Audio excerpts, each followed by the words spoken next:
자, 우리 말씀 보겠습니다. 제목은 죽도록 충성하라.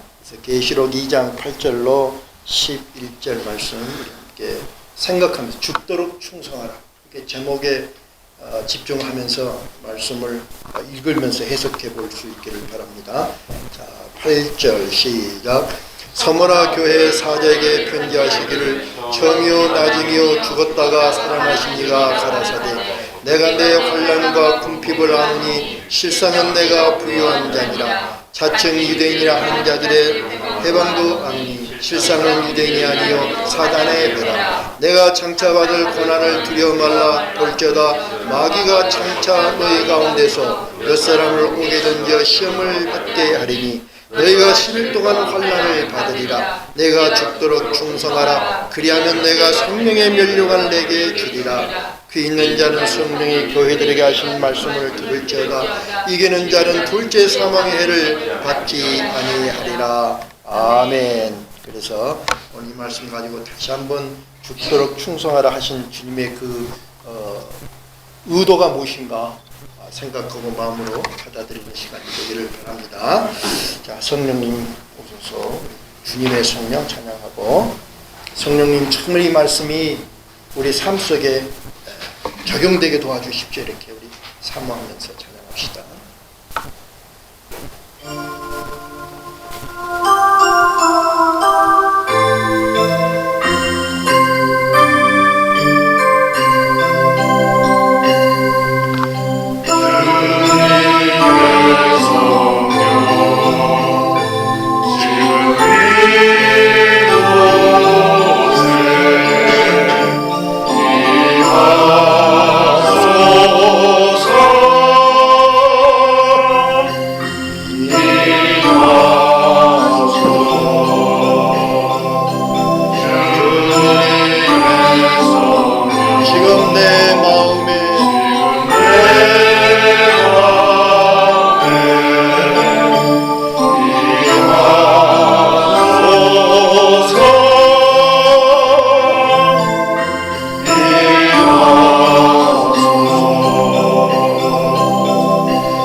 성령님 오시옵소서.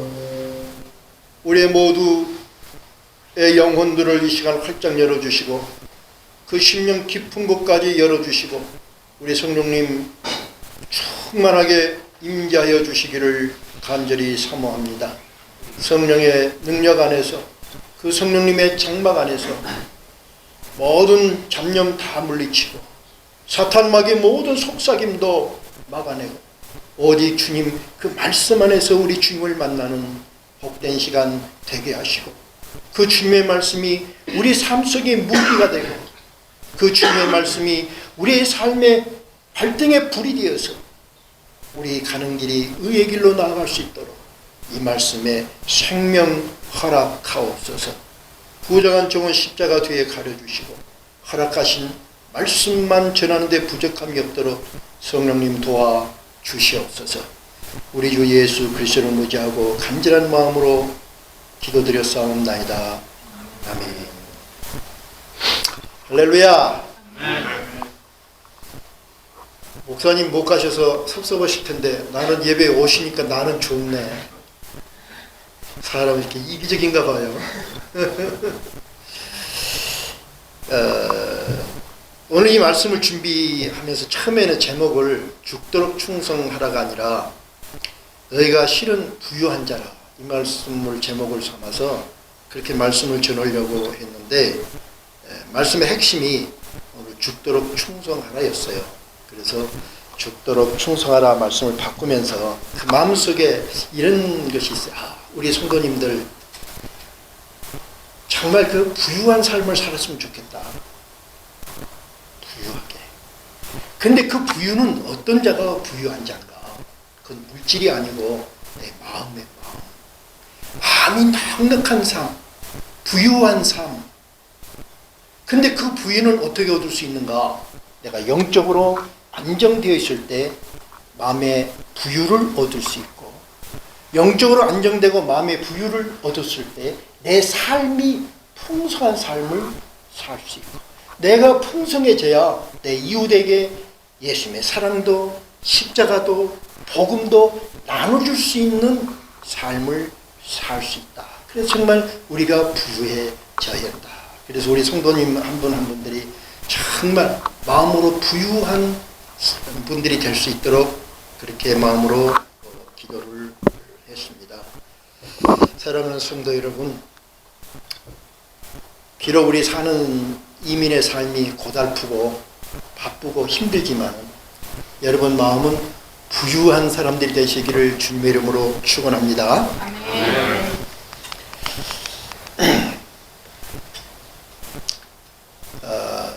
성령님이 이 땅에 환란이 오기 전에 제일 먼저 교회에게 그리고 성도들의 신앙을 점검하시고 그리고는 진단하시고 처방해 주셨어요. 이제 앞으로 고난이 더 큰 고난이 오고 정말 종말이라는 하나님의 심판이 다가올 때 가장 중요한 건 뭐냐? 너의 신앙의 기초가 신앙이 올바로 된다. 하나님과의 관계가 올바로 세워져야 하나님의 마지막에 심판이 아니라 우리에게는 축복으로 바뀔 수 있다. 그래서 가장 중요한 것은 하나님과의 관계다. 그래서 7교회를 진단하시고 처방을 해 주신 것입니다. 오늘 우리가 7교회를 이렇게 상고해 보면서 내 신앙은 이 말씀에 나를 한번 진단해 보고 이 처방을 우리가 받아들이면서 이 처방의 약을 먹고 여러분이 신앙으로 건강하고 여러분의 삶이 부유해지시기를 다시 한번 축원합니다.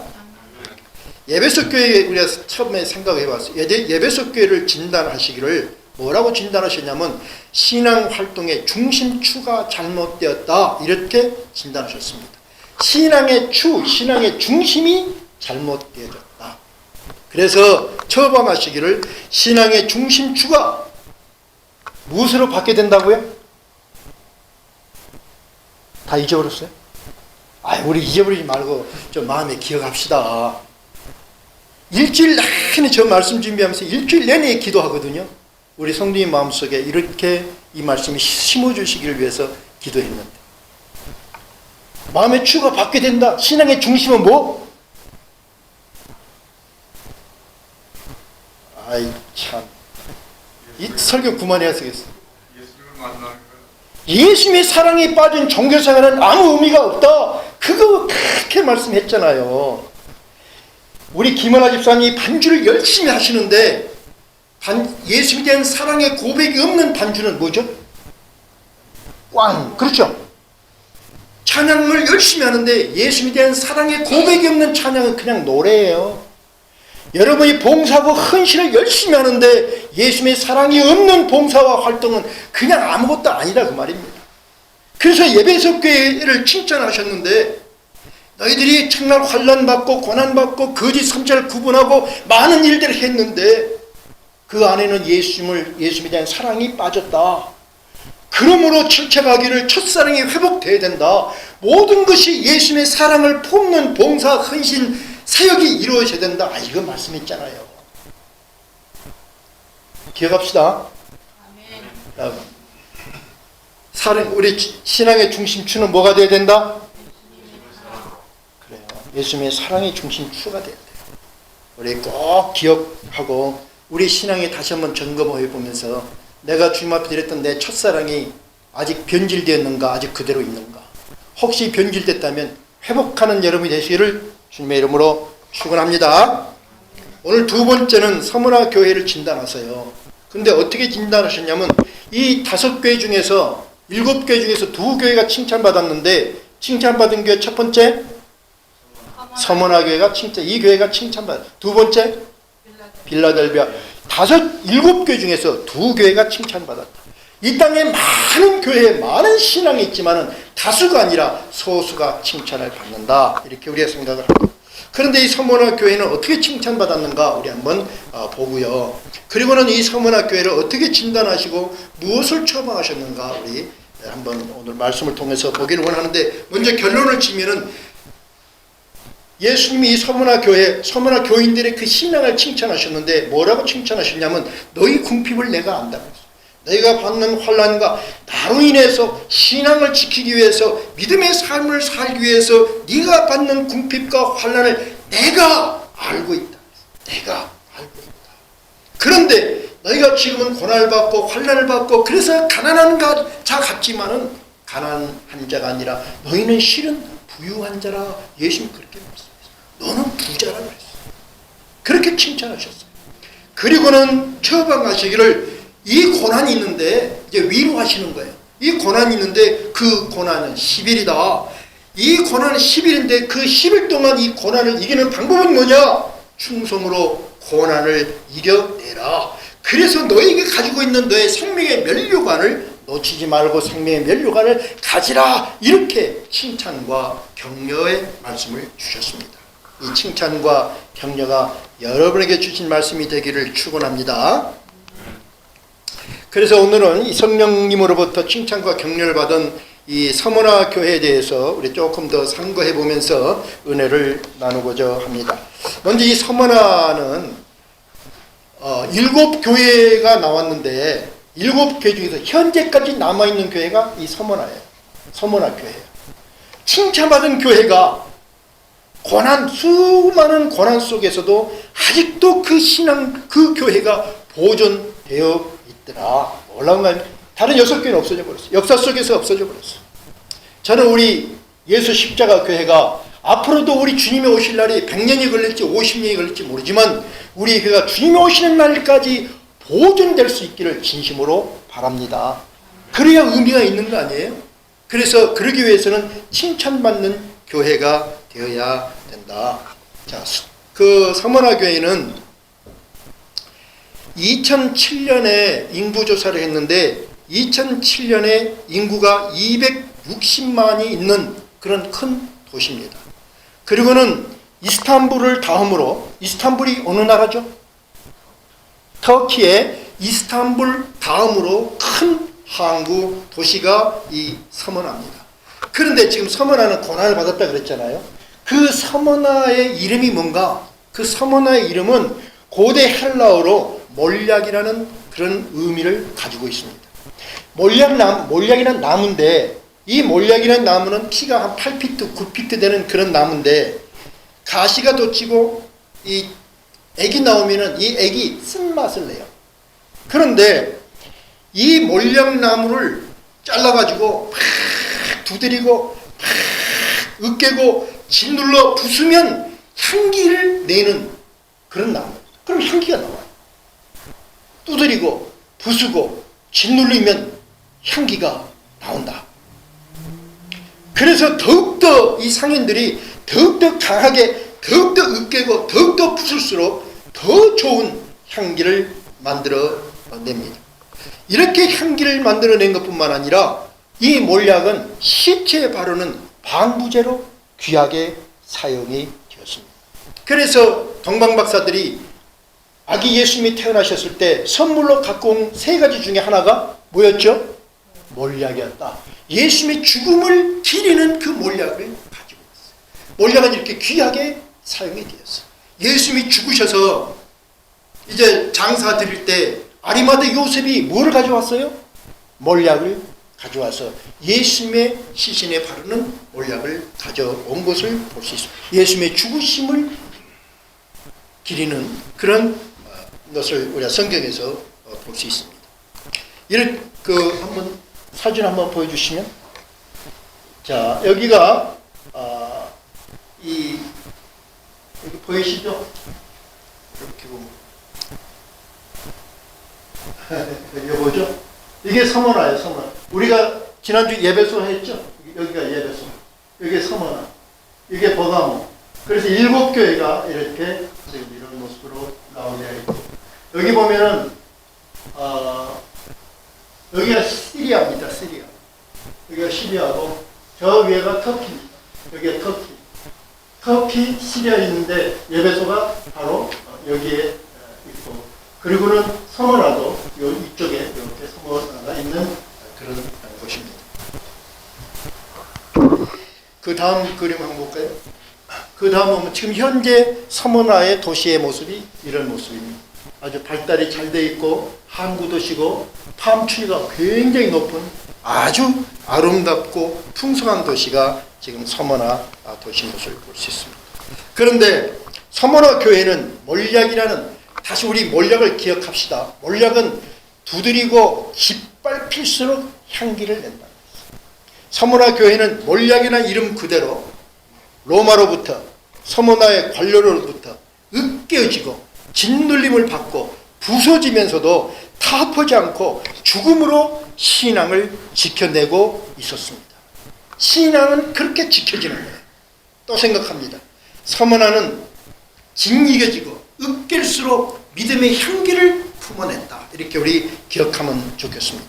그런 서머나 교인들에게 예수님이 자기소개를 먼저 하기를, 뭐라고 자기소개를 했냐면은 8절에 처음이요 나중이요 영원하신 하나님, 영원하신 그 하나님, 죽었다가 살아나신 이가 죽었다가 살아나신 의미는 뭡니까? 십자가 고난을 직접 체험하시고 직접 당하시고, 그리고는 죽으셨다가 다시 부활하신 그분, 모든 아픔과 고통을 경험하신 그 하나님이라고 말씀합니다. 이 예수님이 가라사대 9절에 말씀하기를 내가 내 환난과 궁핍을 안다. 이 환난과 궁핍을 안다. 여러분, 정말 내 고통을 예수님이 알고 계시면, 그리고 품히 이해하고 계시면 얼마나 위로가 됩니까? 그러죠. 아내의 그 아픔을 남편이 100%만 이해하면 세상에 이혼은 없을 거예요 아마. 그런데 우리 하은엄마가 그런 말을, 다리가 많이 아프다고 해서 왜 그렇게 다리가 아플까 그랬더니, 목사님은 모르죠, 안 아파봤으니까. 모르죠, 안 아파봤으면 모르는 거죠. 그런데 우리 그 신앙의 그 아픔, 믿음을 지키기 위해서 내가 희생하는 그런 많은 것, 말로 다 표현할 수 없는 그런 나의 많은 입장, 사람들은 모르고 이 세상에 가장 가까운 나의 아내도, 나의 남편도, 나의 자식도 다 알지 못하는 것을 예수님이 내가 알지, 내가 알지, 예수님이 내가 안다, 그 말씀이 여러분에게 위로가 되시기를 축원합니다.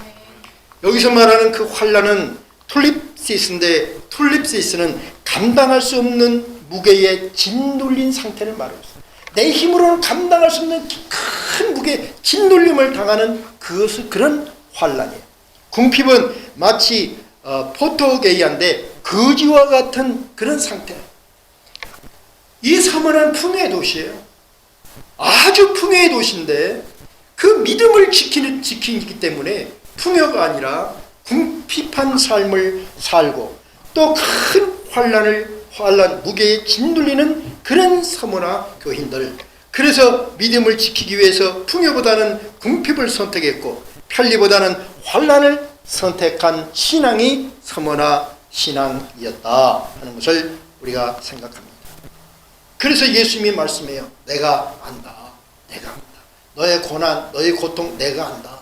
다시 말하면 여기서 안다는 것은 지식적으로 이해하는 것이 아니라 경험으로, 마음으로 온전히 느낀다고 예수님이 말씀했어요. 예수님은 어떻게 우리의 아픔을 정말 지식적인 것이 아니라, 난리지가 아니라 체험적으로 아는 걸 말하는데, 어떻게 이 아픔을 아신가? 우리 생각해 보면은 하나님이 우리 인간의 육신을 입으셨습니다. 하나님이신 예수님이 우리 인간의 육신을 입고 그 인간의 육신에 우리 인간의 연약함을 담으셨습니다. 우리와 똑같은 연약함을 담으셨습니다. 그리고는 채찍에 맞으시면서 육신에 찢어지는 그런 아픔을 경험하셨습니다.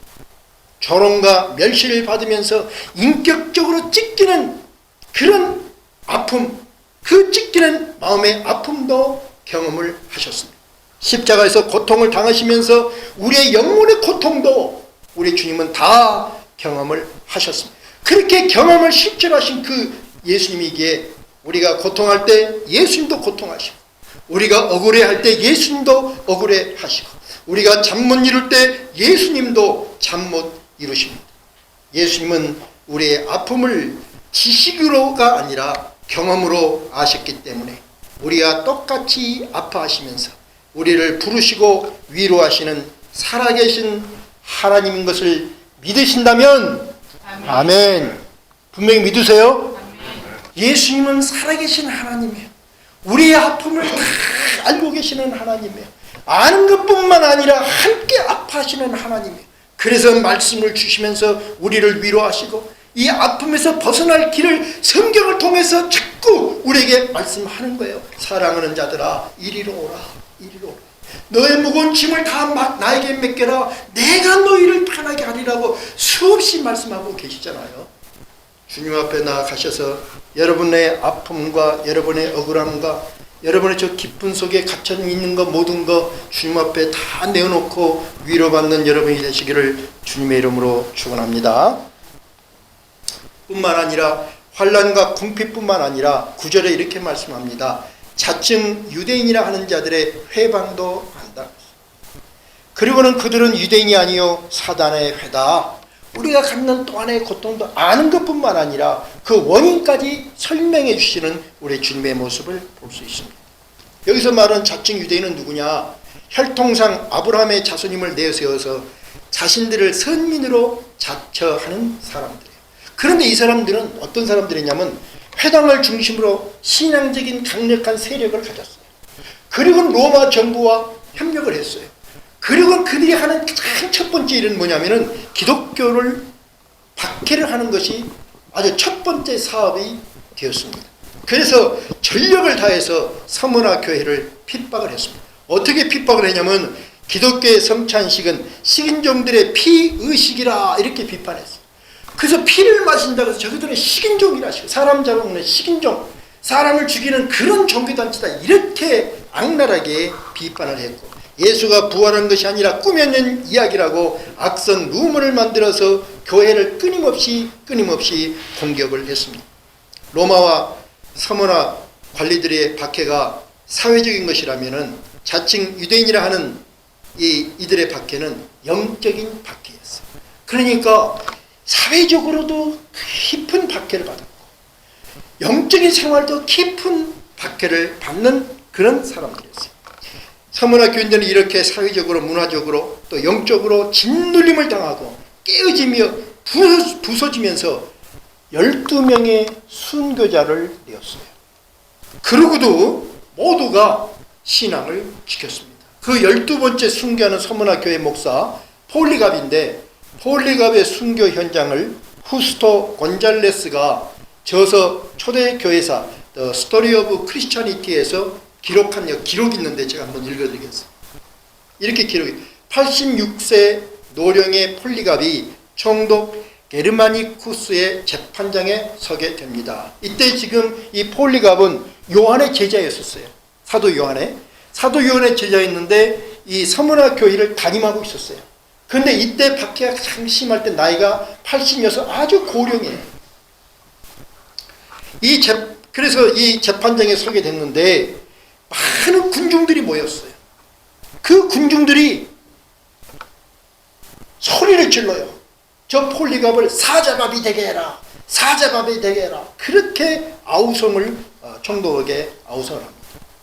예수님이 이 땅에 오셔서 잘못한 게 민중들에게 잘못한 게 없어요. 오병의 기적을 이루시고 수많은 사람에게 치료를 하시고 병든 자를 고치시고 귀신을 쫓아내셨는데 근데 민중들은 예수님을 십자가에 못 박으라고 얼마나 아우성을 쳤습니까? 마귀의 역사죠. 그런데 이 폴리갑도 잘못한 게 하나도 없어요. 그런데 군중들이 썩난 군중들이 왜 썩이 났는지 마귀의 역사죠. 다른 답이 없는 거죠. 그 사자밥이 되게 해라. 밑에는 지금 경기장 밑에는 사자들이 으르렁거리고 있어요. 저기다 던져라 그렇게 아우성을 쳤어요. 결국에는 총독이 명령을 내립니다. 폴리갑을 저 사자들에게 던져라. 그래서 사암채로 들어서 그 사자들이 우글거리다 던져졌어요. 그래서 사자들이 가운데 떨어졌는데 사자들이 깜짝 놀라고 보면서 아무도 사자들이 달려들어서 폴리갑을 물질 않습니다. 사자들이 어슬렁 그러고 다녀요.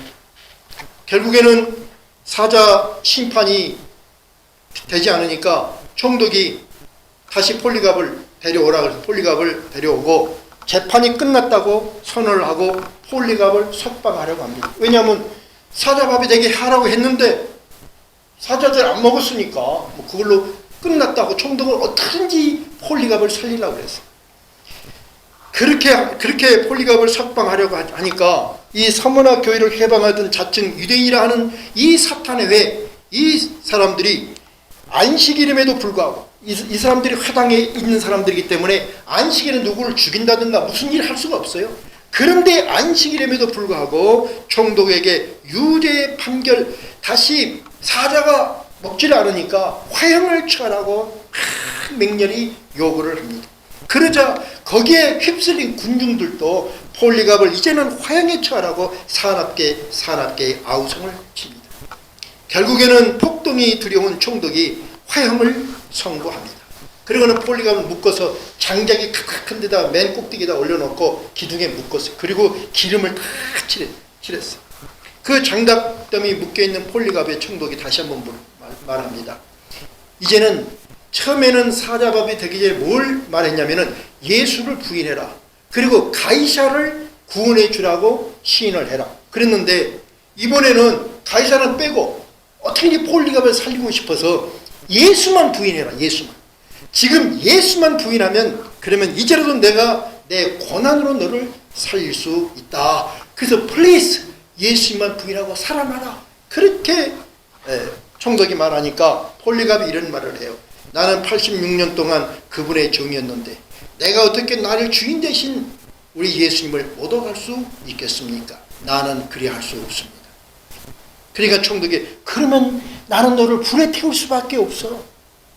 그러니까 폴리갑이 당신은 오직 잠깐 태우고 잠시 후에 소멸되는 불로 나를 위협합니다. 그런데 당신이 반드시 알아야 될 것이 하나가 있습니다. 그것은 악한 죄인들을 위하여 예비된 영원한 형벌의 불이 있다는 것을 당신은 기억해야 됩니다. 이렇게 한마디 하고 당신이 마음대로 원하는 대로 하십시오. 그 한마디를 끝내고 불 속에서 서머나의 12번째 순교자가 됐다고 합니다. 그렇게 고난을 받았어요. 그 다음 그림 한번 봅시다. 이 서머나의 지금도 폴리갑의 서머나 교회가 있는데 그 교회 기념교회 안에는 폴리갑이 화형당하는 그림이 그려져 있어요. 한번 봅시다. 그림 보이시죠?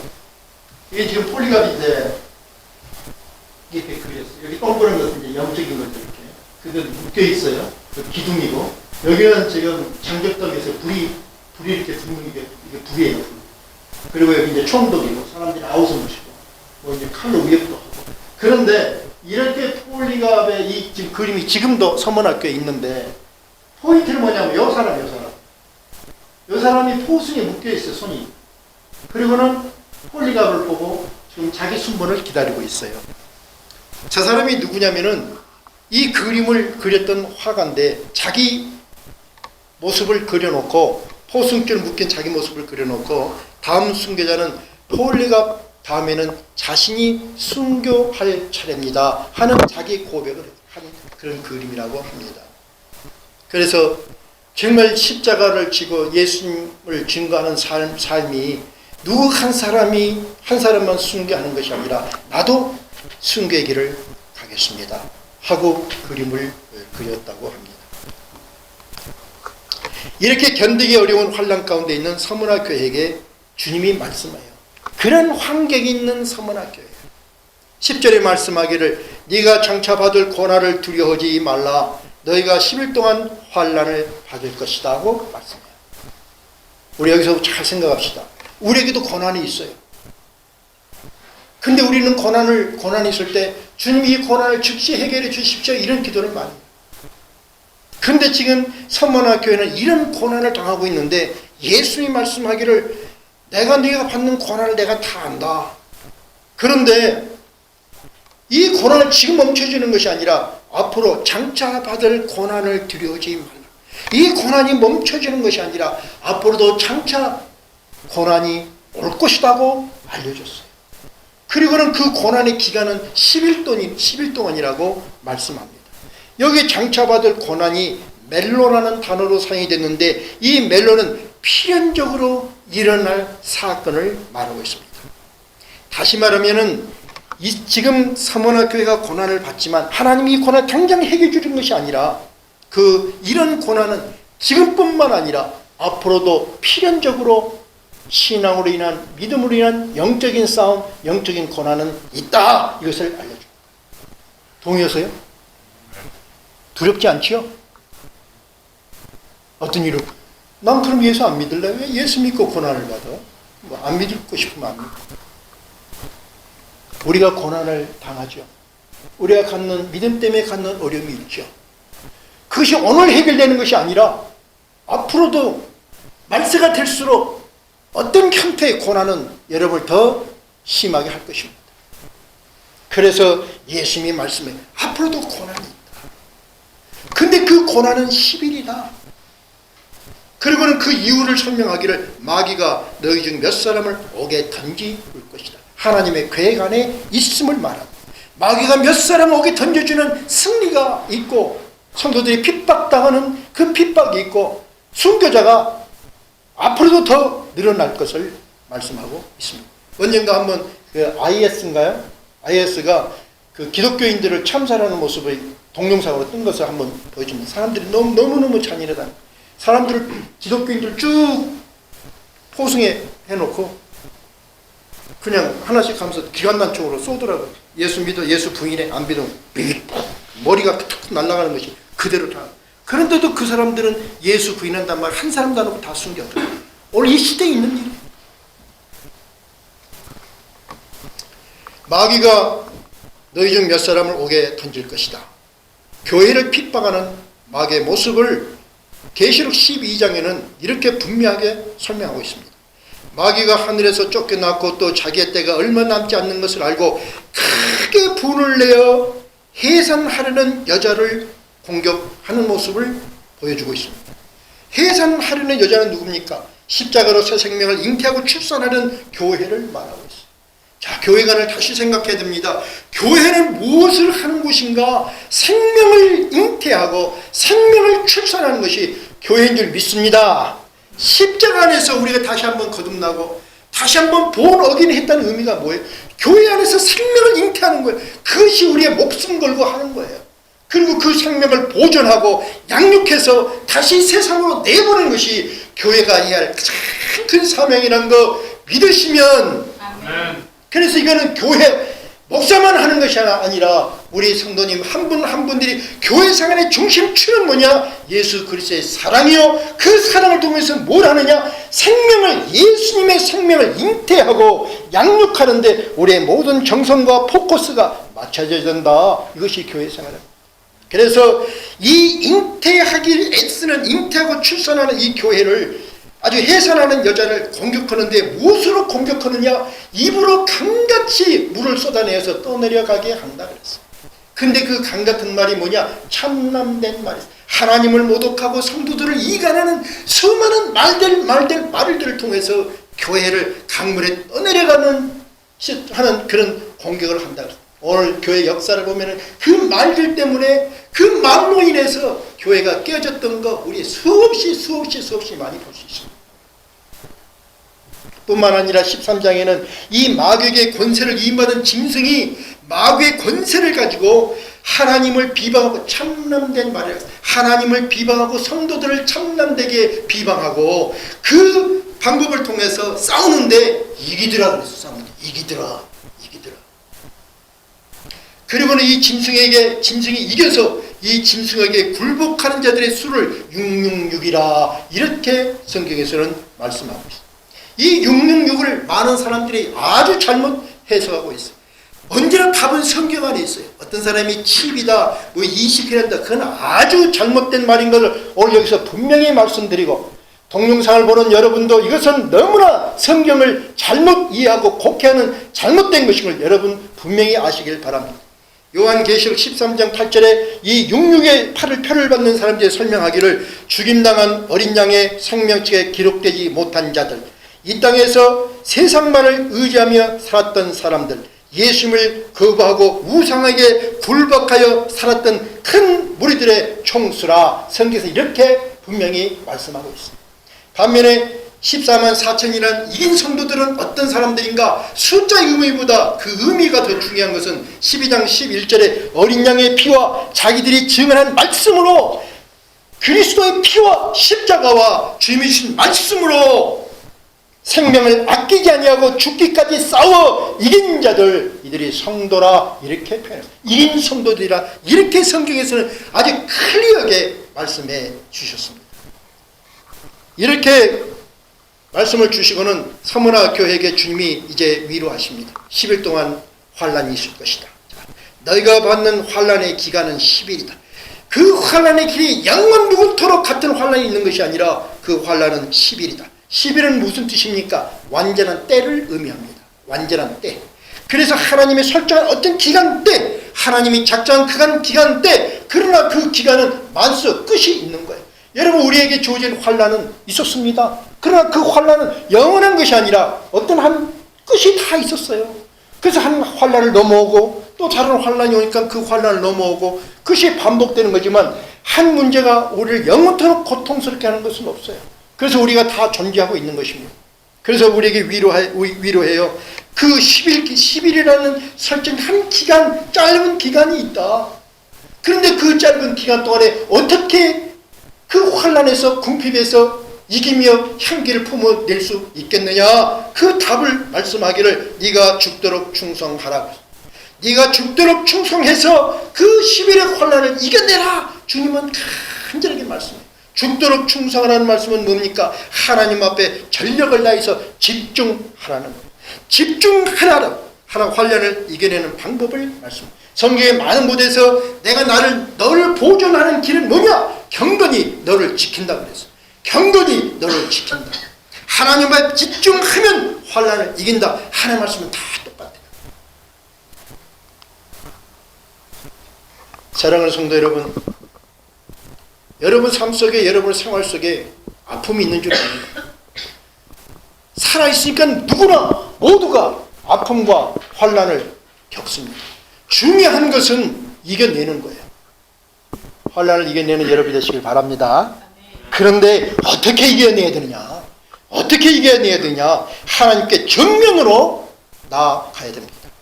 돌아가면은 안 됩니다. 환란을 당해서 사람을 의지하면 안 됩니다.